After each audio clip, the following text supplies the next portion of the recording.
अस्सलाम वालेकुम दोस्तों, मेरा नाम डॉक्टर निज़ामुद्दीन उस्मानी है और मैं खैबर मेडिकल कॉलेज में as assistant professor, medical specialist और गैस्ट्रोएंटरोलॉजिस्ट काम करता हूं।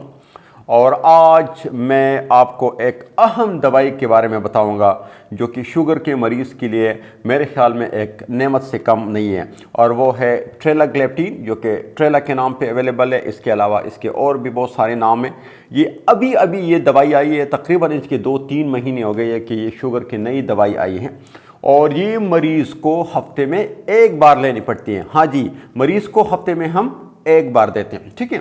और इसके रिकमेंडेशन ये है कि आप उन मरीज़ों को ये दवाई दे सकते हैं जिनका शुगर लेवल 250 के लगभग हो और जिनका HbA1c लेवल 6.5 से लेके 8.5 तक हो, ठीक है। तो ये दवाई आप अकेले शुगर के लिए ले सकते हैं। ये एक गोली आप हफ्ते में एक बार ले लें, खाने से आधा घंटा पहले, शाम के वक्त भी आप ले सकते हैं और सुबह के वक्त भी आप ले सकते हैं, ठीक है। इसके अलावा ऐसी मरीज़ जिनका शुगर लेवल बहुत ज़्यादा हाई आ रहा है और वो उसके लिए 2-3 किस्म की दवाइयाँ ले रहे हैं, तो उनकी दवाइयों की तादाद भी हम इसके ज़रिए कम कर सकते हैं। यानी वो जो दवाइयाँ वो ले रहे हैं उनमें से एक दवाई को कम करके मरीज़ को हफ्ते में एक बार ये दवाई हम उसके साथ मिला देते हैं, तो मरीज़ की दवाइयों की तादाद थोड़ी सी कम हो जाती है और उनको लेने में आसानी होती है। दोस्तों, शुगर के मरीज़ का जो सबसे बड़ा मसला होता है वो ये है कि वो अक्सर दवाई छोड़ देते हैं, क्योंकि पूरी ज़िंदगी आपको रोज़ाना एक वक्त एक टाइम टेबल के मुताबिक आपको दवाई लेनी पड़ती है, तो वो थोड़ा सा मुश्किल होता है। लेकिन हफ्ते में एक बार अगर कोई ऐसी दवाई हो कि आपको हफ्ते में एक बार लेनी पड़े, मेरे ख़्याल में वो किसी नेमत से कम नहीं है।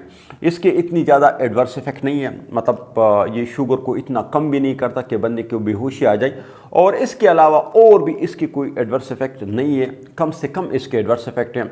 दूसरी बात ये कि इसकी कीमत तकरीबन 200 से लेके 210-220 रुपये एक गोली की कीमत है, और आपको महीने में 4 गोलियां लेनी पड़ती हैं। यानी हफ्ते में एक गोली है तो महीने में 4 गोली लेनी पड़ती हैं। तो आप वो भी अगर हिसाब लगा दें तो इतना महंगा ड्रग भी नहीं है, और इसके एडवर्स इफेक्ट यानी गलत असरात भी इतनी ज़्यादा नहीं है। तो आप इस दवाई को अपने डॉक्टर से तजवीज़ करा सकते हैं। ख़ासकर वो लोग जिनका शुगर बहुत ज़्यादा नहीं आ रहा, उनके लिए तो ये किसी नेमत से कम नहीं है। और वो लोग जिनका शुगर बहुत ज़्यादा है, यानी जिनका HbA1c लेवल 8.5 से लेके ऊपर 10, 12, 13 तक हों, और वो बहुत सारी दवाइयाँ शुगर के ले रहे हों, तो उनमें से एक दवाई को कम करके वो ये दवाई इस्तेमाल कर सकते हैं। ये उनके लिए किसी नेमत से कम नहीं है।